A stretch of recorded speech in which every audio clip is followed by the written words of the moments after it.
So many real estate professionals just don't get land. They don't like it because they don't see the opportunity to cash flow it like rental properties. But is that true? Land investors already know that cash flow can be achieved through owner financing purchases. Let's face it, there's a reason bankers are rich. The problem with that, though, is that sometimes installment buyers default or they pay off their loan, thus ending the cash flow. In this episode, Dave and I are going to discuss other ways to cash flow land that don't involve owner financing, but do involve one of my favorite investing phrases, in perpetuity. That is, cash flow with no end date.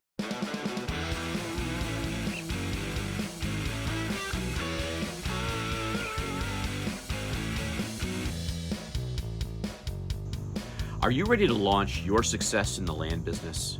If you are, I want to tell you about the Land.MBA Accelerator program. So many programs teach theory and process, but leave it up to you to figure out how to execute. The Land.MBA Accelerator program is different than anything else out there because it doesn't just teach you what you need to know, it drives you to turn knowledge into action.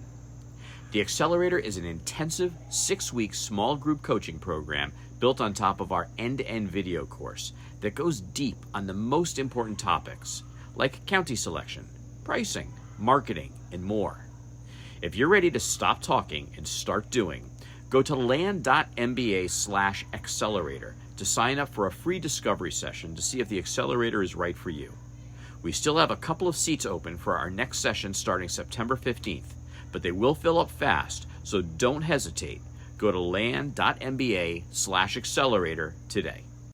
Hello, all you gorgeous entrepreneurial land investors. We're so happy that you've decided to spend a few minutes with us today as we talk about the land business, something we all know and love.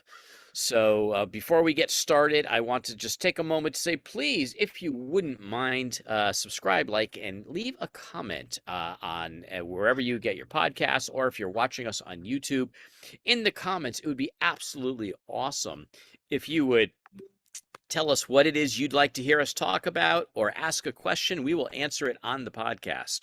So we want to be responsive to what it is you want to hear. So let us know, and we'll be reading those comments, and we'll be happy to craft an entire podcast if we see something that just looks awesome.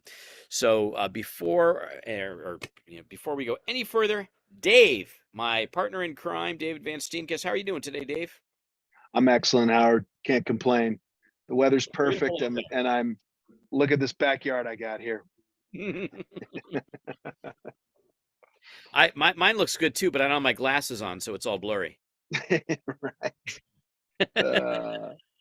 That's awesome. Well, cool. So we are going to talk about how to cash flow your land today. Various strategies to cash flow your land. And big hint, it's not using seller financing. It's several buy and hold strategies. Now, of course, we made a large list, and we'll go through that list of ideas, and some of them we'll go into some detail on. But of course, I want to preface it by saying, of course, location is paramount to some of these strategies, and certainly the price you pay for the property, etc. Because some of these cash flow strategies may not pencil if you bought a really expensive piece of property. But certainly we in the land business, it's typically about flipping, right? And we create our cash flow by selling on seller financing, or just keeping turning the money. But there are some, and what inspired this idea to talk about this is a piece of land, which I'll talk about at the end of the podcast, that I'm in process of purchasing, and I'm going to hold it and do some development on it, and create some nice cash flow from it. So without further ado, let's get into it, Howard. Absolutely. Let's get going. One thing I just want to say is that as we continue our journey into uncertain times and some potentially difficult waters, we don't know what the future holds. We don't know what the market's going to continue to be like, but we want to continue to play in the market as long as we can. What we love about this business is that the turnaround rate from when you purchase a property to when you sell a property is relatively short, typically in the land business. Now, in some cases, you could end up getting stuck with a property that you're holding longer, but a lot of times we're trying to flip it in anywhere from a double closing, so you really never even hold it, up to say 3 months. But there are always those times when it's difficult to move a property for whatever reason. And as we get into more difficult times, we may find, who knows, that some of our inventory gets harder to sell. And it's really nice when we can go into any deal and know that regardless of what happens, even if we have to sit on that property, wouldn't it be nice if we could continue to cash flow it so that we're getting positive cash flow as time goes on? And and the interesting and the thing I love about this conversation and this strategy is that the big strategies that people use right now is to flip, either flip for cash or flip with owner financing. And if you flip with owner financing, you're creating essentially a cash flow, but you're creating a cash flow with an end date because either someone's going to default or someone's going to pay off the note, at which point you transfer the deed over to them and it's not your property anymore. It's not cash flowing anymore. But if you cash flow the property in the ways we're going to talk about today, it's sort of like owner financing, except you never lose the property. It's cash flow in perpetuity. And that to me is a very exciting concept. Absolutely. Yeah. It's essentially creating businesses from the land when applicable. And I think there's certainly some of the methodologies we're going to talk about are tried and true and proven. Um, and it doesn't mean it's easy. You know, these are all some of these require a little bit of development, some of them very little development. Um, but you know, hell, if you're buying a rental house, you know you got to go in there and do some rehab. If it's an Airbnb, you've got to not only rehab it, but keep it in pristine shape and keep your snack bar stocked and all that crap. Now, eventually, you're going to hire somebody out to do all that. And with the same concept here, as most of these properties that we're buying are not close to us, um, and so, you know, you'll have to probably go in, be boots on the ground to initiate it and get it running. And then, you know, you develop an SOP and you hire somebody out and hopefully it can be run. So, look, I'll just start us off with some of these ideas from a high development stand or higher development standpoint. You can do anything from manufactured homes or mobile homes, you know, tiny homes or alternative prefab structures such as boxable and things like that. um, you know, those would be more of a permanent home, long-term renter or seller finance situation where you know, you could run it just like a mobile home park where you're leasing the land and they can buy the mobile home, etc. Or you can rent the whole thing out. You can also do Airbnb with, you know, you've seen these glamping places where you have structures anywhere from these nice, luxurious, large tents on a deck to um, uh, domes to tiny homes to yurts. And there's some, you know, it's become really quite an industry, the glamping industry, and can be quite lucrative. There is certainly a bit of a management situation there, especially if it's a very rural property. You've got to hire someone who can come in and clean and, you know, do the linens and the laundry and all of that stuff and make sure the coffee and snack bar is stocked up and everything's working. But that can be a fantastic business, especially if you can put, you know, multiple units on the property and get economies of scale. So let me just talk about that for a second. So this tent situation, there's a company called Tenter, Ten, I think it's Tenter, Tentrr, I believe is how it's spelled. And they basically provide everything. So a wooden deck, the luxurious tent, I think even the cots and perhaps a pot-bellied stove or whatever goes with it. And they also help you manage the marketing of it. So you market through them and they syndicate it through Airbnb. So there's some fee for that. There's going to be some fee for management, but I have looked at that all over the Northeast, and I would say on average, where I've seen a tempter site on Airbnb, on average, the nightly rate is about $230 plus a cleaning fee. $230 to live in a tent. We're not talking about staying at the DoubleTree here. We're talking about a tent. 230. Now imagine you've got a 5 or 10 acre lot and you put 10 of these onto your property, Mm-hmm. right? And Mm-hmm. let's just say that for each one of these out of 30, 31 days per month, you're only renting it 10 nights, one third. That's $2,300 a month per tent, times the number of tents you can conceivably put on the property. Now compare that to selling that land with owner financing and getting what? Three, four, Three, 500 four, five a hundred month. bucks. Yeah. Yeah. Yeah. Exactly. There's tremendous opportunity. The thing is to be unique. And that's really, as I understand, the secret in Airbnb as well. Um, People will pay for experience, and that's why the tent. Okay, it's not just the tent; they're pretty nice tents, but it's in a unique area. It's done well. It's just a unique experience, and people will pay for that.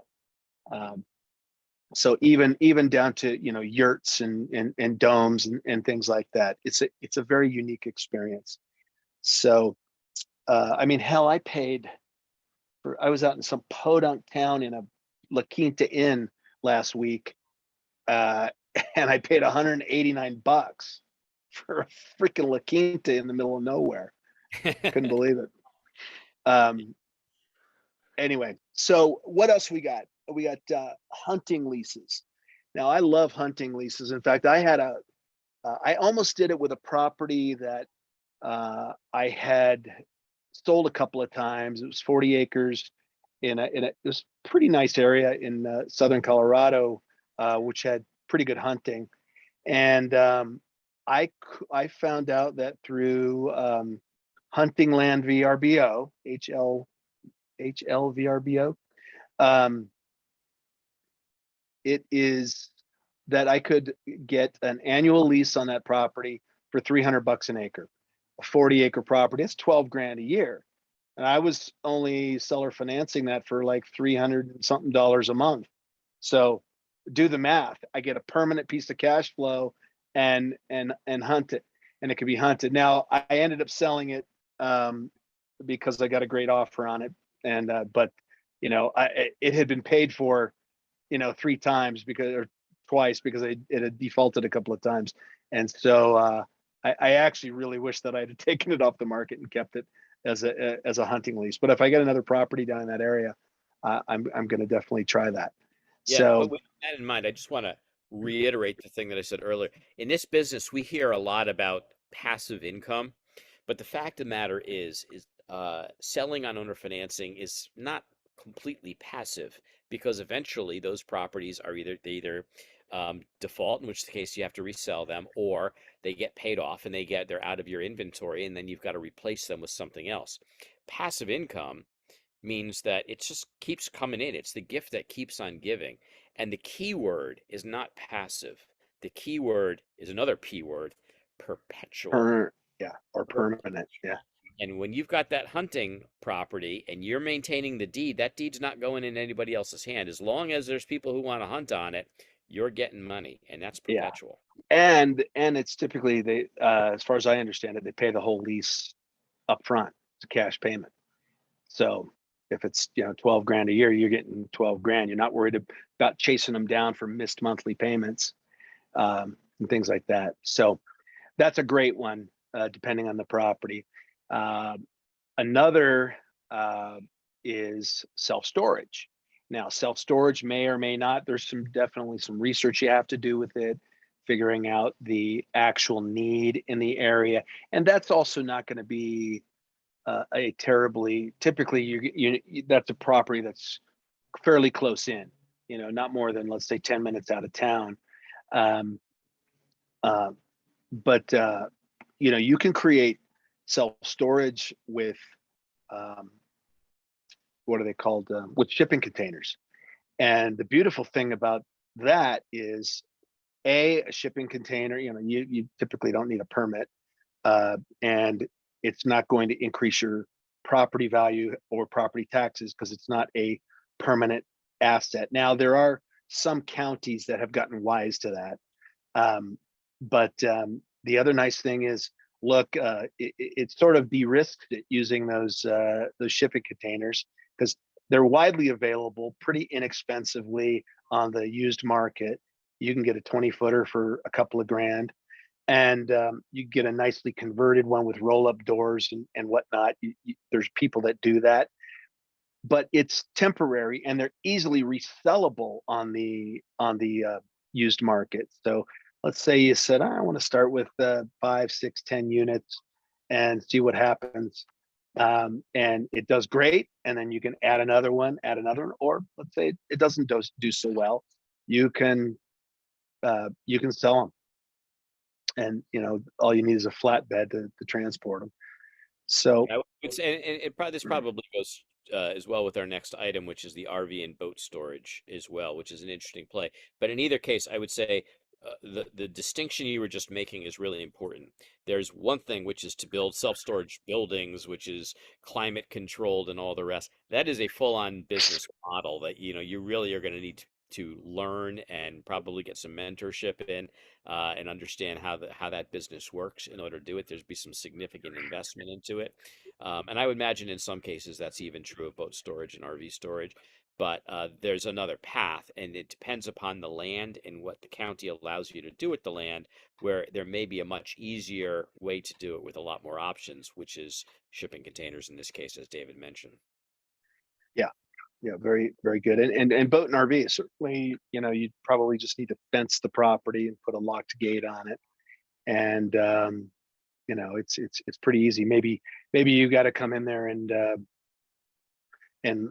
lay down some road base and some gravel, so that if it's really rains and gets muddy, you want the RVs to be able to still get in and out. But pretty minimal investment, minimal management. So I definitely like that. When again, it's location dependent. Somebody's not going to go way out of their way and drive to one of your properties that's 2 or 3 hours out of town. Now, something that is less location dependent. You could do a dirt bike / ATV course. You could do. I'm just going to kind of, if you want to chime in, Howard, go ahead. But I'm just going to kind of go down the list. So we got dirt bike ATV course, shooting range. And of course, if you've got like a nice property with fishing water, like a river, you could charge rod fees for fishing. There's solar. No, I would say is that you could either do that just stand alone with, which is like no investment, or you could combine that with some kind of glamping as well too, so that you go out your glamping tent and boom, right there is your fishing place. Yeah, Your fishing spot. and even a guide service. Yeah. Just highly dependent on the quality of land you have. Now, that's expensive land though. If you've got good fishing water, that's typically pretty spendy land. Okay, so there's also there's solar leases, and there are typically you need to get some big acreage for that, and that's something that's you're going to be well planned out with. You're usually going to have, that's not going to be happenstance. Oh, I have this piece of land, let me just go find somebody to lease it for solar. That's going to be a more targeted investment where you're going to probably be networking with those solar companies and find out where they would like you to find them land. And that's a less risky play anyway. It just involves some work on the front end. That's almost a land niche by itself. I've got wind farm on the list, but truthfully, I don't know enough about it to comment on it. Should actually probably take it off our list. There's also cell phone towers. A property that I'm acquiring that I going to talk a little bit about some of the ideas that I have for it. Um, there's actually a hill on the property that has a cell phone tower on it, and there's half an acre carved out. And yeah, I wasn't able to buy that, and I would wish I could have, because that cell tower pays 10,000 a month to that landowner of that little half acre on top of my mountain. So, and of course, there's timber. Now, that's not necessarily cash flow, but it is revenue generating on a one-time sale or every few years. I don't know how many years. Do you know how many years, Howard, it takes typically to, isn't it like maybe every 10 years or something like that for the, I guess it depends on the part of the country too, the area, on how fast timber takes to grow back. Yeah, and what kind of timber? What, is it hardwood? Is it softwood? Whatever. But there's when you clear the land for timber, that's one time over a longer period of time. It's a one time activity over across a longer period of time. But the alternative is if you've got land that is not forested, but it would be good growing land, you could build a Christmas tree farm. And then that way you can have different trees at different levels of development. So maybe, every 3 years, one third of it is for sale, and while the other two are still in their growing seasons, or however that works. I'm not an expert in Christmas tree farms, although I buy trees from Christmas tree farms, and they seem to do pretty well. Yeah, that and that's a big statement coming from a Jewish guy. Uh, so, and you know what's a unique, the thing is too, you gave me some ideas with that Christmas tree farm, because, most of the farms that we see are, well, usually they're just Christmas tree stands. They're already cut and harvested and shipped from somewhere else. But there are places where, you can create an Their experience, a own. true Christmas tree farm, where people want to go out and, with the family, and cut down their own tree. Um, and so, and then, you can, on the seasonal basis, you can set up a little hot cider, hot cocoa stand, and oh, I've seen all. I'm sure you guys have seen all that stuff. So those are some great ideas. Um, what else we got, Howard? Leasing the land to cannabis growers. Yep. That that is definitely a play. The Um, interesting thing about that is a lot of these guys, because it's hard if you're in that business, it's not always easy to bank. Those are really good cash businesses, because what they're really looking to do is to put their cash, figure out a way to spend their cash in a way that's going to, grow their overall wealth. Um, but I've been I hear this all the time, particularly from some of our customers out in California. Is, oh, the guy bought this lot, but he bought another lot too, because he just needs someplace to park all that cash he's making. Which yeah, makes me question: are we in the right business? Maybe we should just be growing a lot of weed. right. Yeah, I'm yeah. gonna That's a I'm whole gonna grow a nother. farm called Integrity. If you ever watch South Park, you'll know exactly what I'm talking about. Okay. That yeah, that's a whole nother rabbit trail. I had a little period of time where I was finding land for a guy who was doing turnkey cannabis businesses, both for the marijuana and for hemp.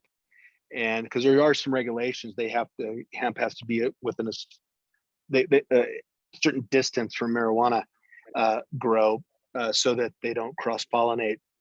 But this guy was doing, um, he would partner with the cannabis grower and get their water permits, get the land, their business permit, and he would take care of all that stuff with the city and the county. And then he was buying land from me and just market. I think I was buying stuff for 5 to 10,000, and selling it to him for 20, 25,000, and he would turn around and sell the turnkey package for like 60,000. So he had a pretty interesting thing going. And then he just, man, I had a nice little gravy train with him, and then he just dropped off the map. I think maybe he figured out how to buy the properties himself. I don't know. But yeah, if it's the right location, you could do a drive-in movie. Certainly, if the county allows it, billboards. Billboards are a nice cash flow. It's an interesting business. I mean, a lot of locations are getting more and more restrictive to billboards, but there's still plenty of them that are open to it. Now, here's another plan of billboard too. Um, you can uh, you can create an easement. You can create a billboard easement if you don't want to hold that property, but you just want to cash flow the billboard. So you can create an easement so you have access to that billboard. And when you sell the property, it's clearly disclosed in there that you own that easement and you can do whatever you want with regards to signage on that easement. So you can still sell the property. You've got an easement to put up that billboard. In fact, I'm doing that on a piece of land that I'm waiting to get in Arizona right now. That's it had been in quiet title forever. Hopefully we're going to close on it this month. What else, Howard? We got ziplining. What else? Yeah, if you got some trees, zip lining is good. I mean, I take my son zip lining in Bridgeport, Connecticut, the middle of the city, and you wouldn't know you were in a city. It's absolutely beautiful. You don't even need a lot of land to create a beautiful zip lining course, and they make a lot of money there. So if depending upon the price you're paying for the property, and you've got access to a population that would be interested in that, that could be a really interesting money maker without too much investment. A Mhm. paintball course. Kids love the paintball. So I love paintball too. yeah, it's fun. It is fun. So That's that fun. that's would be a great little business. Yeah, Um, as long as you got a you little bit, you definitely need some trees and some topography. I mean, I guess you could build obstacles to hide behind and whatnot, yeah, but that's what I had there. It was pretty flat where I was, but they had a lot of trees and a lot of obstacles, and it was terrific. yeah, that's cool. Um, you could do a hip camp. So So this that's is just interesting. where, So we were talking about the whole glamping thing, but sometimes all people really want is land. I remember when I was living in Denver, I would go up into the mountains just to do solo backpacking all the time. Of course, I was just finding a piece of land and going and popping my tent up. I wasn't asked. I figured it was easier to get forgiveness than permission. But it turns out that there's this thing called Hip Camp. I didn't even know about it till David mentioned it to me today, where you can, if you've got a piece of land, you can advertise it on there, and people can go and pop their tent up and do some camping. It's sort of like an Airbnb, but just for a piece of land to set up your tent on. And that's very, very limited investment where you could start generating cash flow against it. It's fantastic. yeah, love it. And then of course there's a dog park Wow, I need and a fence. You need a fence. What else do you need in a dog park? A fence. That's it. exactly, and maybe a source of water. Yeah. And then there's frisbee golf. I happen to just think of that. I'm like, yeah, you could do a dog park and a Yeah. frisbee golf. Um, I'm out of ideas. Yeah, I think though that I think there are so many possibilities. There are as many possibilities as you have imagination. So we hope that in this podcast we've stimulated some ideas and some thoughts about how you could use land other than simply flipping it. And just keep in mind, if your strategy is to generate cash flow as opposed to selling for cash. Right now, the primary method we're all taught that we all think about is selling with owner financing, but that is a temporary passive income, but it's the wrong P. We don't just need passive, we need perpetual. And there may be ways in this list that we talked about today, some require more investment, some require less. So hopefully we've given you something to think about. We certainly hope so. And please, again, like, subscribe, leave comments. We would love to be extremely responsive to the kind of topics that you want to hear about. And Dave, anything else? Yeah, so I had mentioned earlier in the podcast about a property that I'm taking down. I wanted to talk a little bit about some of the strategy ideas that I have for that property, just to get your juices flowing a little bit more. Look, if you take down a larger property and it's in the right location, there's not necessarily an either or. This particular property that I'm buying is an and there's multiple possibility. It's got killer highway frontage. It's in the city limits of this particular town in Colorado. Um, I can subdivide it down to half acre if I want, because being in the city limits, there's a 16-inch water line going along the frontage. And that's kind of why water is a big issue for being able to subdivide or not being able to subdivide in Colorado. It's very difficult. And so this property also has topography. It's got a pond, and it's got a couple of really nice flat sections and killer access.